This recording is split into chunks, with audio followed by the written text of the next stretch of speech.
साल है 2043। हमारा ग्रह मुसीबत में है। जलवायु तेजी से बदल रही है, तापमान बढ़ रहा है, बर्फ पिघल रही है और प्राकृतिक आपदाएं आम हो गई हैं। घटते संसाधनों और गहरी घृणा के कारण महाद्वीपों में युद्ध हो रहे हैं। लोग बेघर हैं, भूखे हैं और डरे हुए हैं। ऐसा लगता है कि समाज का ताना बाना ही बिखर रहा है। उम्मीद हवा में एक टिमटिमाते हुए मोमबत्ती की तरह है, जो किसी भी पल बुझने की कगार पर है। हवा प्रदूषण से भरी हुई है, जो इस ग्रह के प्रति हमारी उपेक्षा की एक जीती जागती तस्वीर है। नदियां सूख गई हैं, उनकी तलहटी फटी और बंजर हैं। कभी उपजाऊ भूमि अब सूखी और बंजर हो गई है। धरती की चीखें अनुत्तरित रह जाती हैं, मानवीय पीड़ा के शोर में खो जाती हैं। हमारे कार्यों के परिणाम हमारे चारों ओर हैं, फिर भी हम इस नीचे की ओर सर्पिल को रोकने के लिए शक्तिहीन प्रतीत होते हैं। क्या हम इस आत्मनिर्मित सर्वनाश में नष्ट होने के लिए अभिशप्त हैं, या मानवता के लिए आशा की एक किरण बाकी है? मानव दूरबीनों की पहुंच से बहुत दूर सितारों के बीच बसा है ग्रह सिरिन, एक उन्नत विदेशी सभ्यता का घर। सिरिन सद्भाव और तकनीकी कौशल का प्रमाण है। सिरिनियन अपनी अलौकिक सुंदरता और गहन ज्ञान के साथ लंबे समय से ब्रह्मांड को देख रहे हैं। उन्होंने बढ़ती चिंता के साथ देखा है, क्योंकि मानवता विनाश के कगार पर है। सिरिनियन विजेता नहीं है, वे जीवन की पवित्रता और सभी प्राणियों की परस्पर वर्बंडनहाइट में विश्वास करते हैं। उनके पास मानवीय समझ से परे तकनीक है, जो अंतरिक्ष और समय को मोड़ने में सक्षम है। फिर भी वे हस्तक्षेप न करने के एक सख्त नियम का पालन करते हैं। अन्य सभ्यताओं के मामलों को देखते हैं, लेकिन शायद ही कभी हस्तक्षेप करते हैं। हालांकि पृथ्वी की दुर्दशा उनके सामूहिक विवेक पर भारी पड़ती है। मानवता के भाग्य पर बहस करते हुए सिरिनियन अपने भव्य परिषद कक्षों में इकट्ठा होते हैं। क्या वे चुपचाप बैठे रह सकते हैं क्योंकि एक प्रजाति खुद को और अपने ग्रह को नष्ट कर देती है, या क्या अधिक अच्छे के लिए अपने ही कानूनों को तोड़ने का समय आ गया है? सिरिनियनों में एक ऐसा व्यक्ति है जो पृथ्वी से गहरा संबंध महसूस करता है, कलोन। कलोन का यह संबंध केवल सतही नहीं है, बल्कि यह उनके अस्तित्व के मूल में बसा हुआ है। स्वभाव से एक एम्पथ, कलोन मानवता की दुर्दशा से बहुत व्यथित है। वह पृथ्वी पर हो रहे पर्यावरणीय विनाश, युद्ध और सामाजिक असमानताओं को देखकर चिंतित हैं। उन्होंने मानव इतिहास, उनकी कला, उनके संगीत, उनकी विजयों और उनकी विफलताओं का अध्ययन करने में अनगिनत घंटे बिताए हैं। क्लोन ने मानवता के हर पहलू को समझने की कोशिश की है, ताकि वह उनकी मदद कर सकें। वह विशेष रूप से प्राचीन पृथ्वी की किंवदंतियों, विशेष रूप से कल की अवतार की हिंदू भविष्यवाणी से आकर्षित होते हैं। यह भविष्यवाणी उन्हें एक गहरे आध्यात्मिक स्तर पर छूती है। हिंदू धर्म ग्रंथों के अनुसार कल की अवतार भगवान विष्णु के 10वें और अंतिम अवतार हैं। यह अवतार एक नए युग की शुरुआत का प्रतीक है, जहां सत्य और धर्म की विजय होती है। वह महान अंधकार के समय में पृथ्वी पर प्रकट होने, एक सफेद घोड़े की सवारी करने, एक ज्वलंत तलवार चलाने, बुराई को जीतने और सच्चाई और धार्मिकता के एक नए युग की शुरुआत करने के लिए नियत है। यह विचार कलोन के मन में गहराई से बैठ गया है। भविष्यवाणी कलोन के भीतर गहराई से गूंजती है। वह इसे केवल एक कहानी नहीं मानते, बल्कि इसे एक संभावित वास्तविकता के रूप में देखते हैं। वह सिद्धिसा सुगीमास से 2043 में पृथ्वी की स्थिति और प्राचीन ग्रंथों में वर्णित समय के बीच समानताएं देखता है। कलोन को लगता है कि यह समय वही हो सकता है जिसका उल्लेख भविष्यवाणियों में किया गया है। कलोन के मन में एक साहसिक विचार जड़ पकड़ लेता है। वह सोचते हैं कि शायद वही वह व्यक्ति हैं जो इस भविष्यवाणी को साकार कर सकते हैं।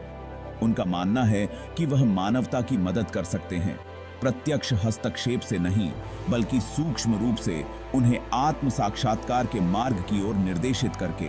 वह मानवता को उनके भीतर छिपी शक्ति और क्षमता का एहसास दिलाना चाहते हैं। वह कल की अवतार की भावना को मूर्त रूप देने के लिए, मानवता के भीतर निष्क्रिय क्षमता को जगाने के लिए पृथ्वी की यात्रा करने का संकल्प लेता है। कलोन का यह निर्णय उनके जीवन का सबसे महत्वपूर्ण कदम है, और वह इसे पूरी निष्ठा और समर्पण के साथ पूरा करने के लिए तैयार हैं। सिरिनियन परिषद से क्लोन के प्रस्ताव का विरोध होता है। परिषद के सदस्य इस बात पर बहस करते हैं कि क्या पृथ्वी के मामलों में हस्तक्षेप करना सही होगा। कई लोग पृथ्वी के मामलों में हस्तक्षेप करने के परिणामों से डरते हैं। वे सोचते हैं कि इससे सिरिनियन सभ्यता के लिए अनचाहे खतरे उत्पन्न हो सकते हैं। लेकिन क्लोन की दृढ़ता अटूट है। वह मानता है कि मानवता को मार्गदर्शन की आवश्यकता है और सिरिनियन ज्ञान से उन्हें लाभ हो सकता है। मानवता को आशा की किरण की जरूरत है, एक ऐसी किरण जो उन्हें अंधकार से बाहर निकाल सके। एक मार्गदर्शक प्रकाश की जरूरत है जो उन्हें रास्ता दिखाए। क्लोन का मानना है कि वह प्रकाश हो सकता है। अंत में परिषद मान जाती है, यद्यपि भारी मन से। वे क्लोन को पृथ्वी पर जाने की अनुमति देते हैं, लेकिन सख्त निर्देशों के साथ कि वह अपनी असली पहचान प्रकट न करे और अपनी उन्नत तकनीक का खुलकर उपयोग न करे। परिषद के सदस्य चिंतित हैं कि क्लोन की उपस्थिति से पृथ्वी पर अस्थिरता उत्पन्न हो सकती है और इसलिए क्लोन पृथ्वी पर अपने खतरनाक मिशन पर निकल पड़ता है। वह जानता है कि यह यात्रा आसान नहीं होगी, लेकिन वह दृढ़ निश्चयी है।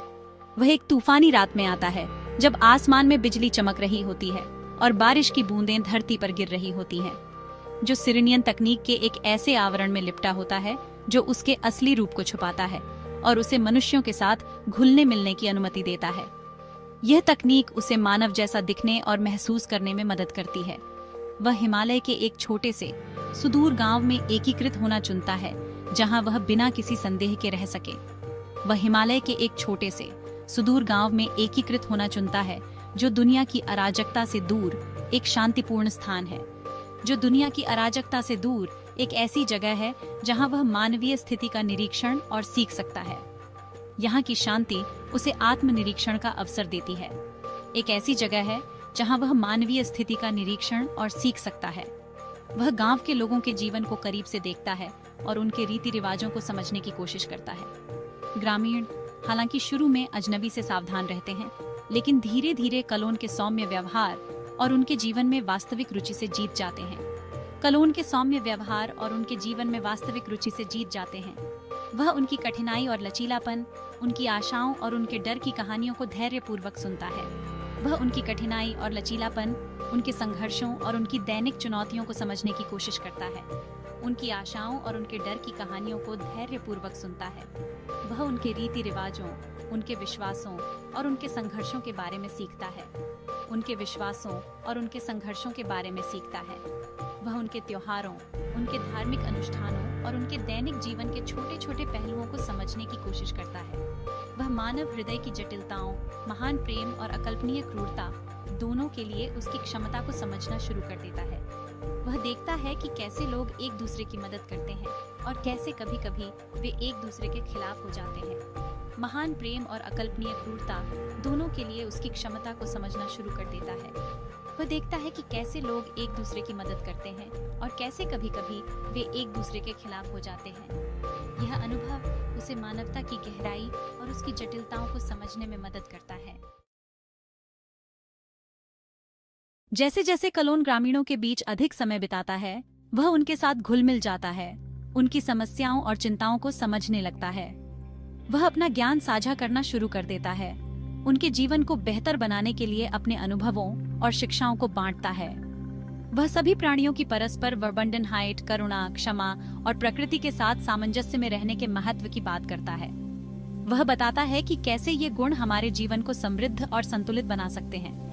वह उदाहरणों के माध्यम से समझाता है कि कैसे करुणा और क्षमा हमारे रिश्तों को मजबूत बना सकते हैं और हमें एक दूसरे के करीब ला सकते हैं। एकता में शक्ति है।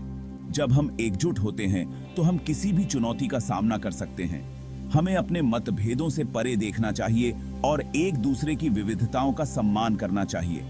यह हमें एक मजबूत और समृद्ध समुदाय बना सकता है और आम अच्छे के लिए मिलकर काम करना चाहिए। जब हम एक साथ काम करते हैं तो हम बड़े लक्ष्यों को प्राप्त कर सकते हैं और अपने समाज को बेहतर बना सकते हैं। उनके शब्द सरल लेकिन गहन ग्रामीणों के साथ गहराई से गूंजते हैं। वे उनके दिलों में एक नई उम्मीद और प्रेरणा जगाते हैं। उन्होंने ऐसी बातें पहले भी सुनी हैं, अपने धर्म ग्रंथों में और अपने बड़ों से, लेकिन क्लोन के शब्दों में एक नई ताजगी और सच्चाई है। लेकिन उन्हें क्लोन से सुनना, एक अजनबी जो एक अलौकिक ज्ञान रखता है, उन्हें एक नई तात्कालिकता और प्रासंगिकता प्रदान करता है। यह उन्हें सोचने पर मजबूर करता है। उनके संदेश की तात्कालिकता और प्रासंगिकता ग्रामीणों को गहराई से प्रभावित करती है।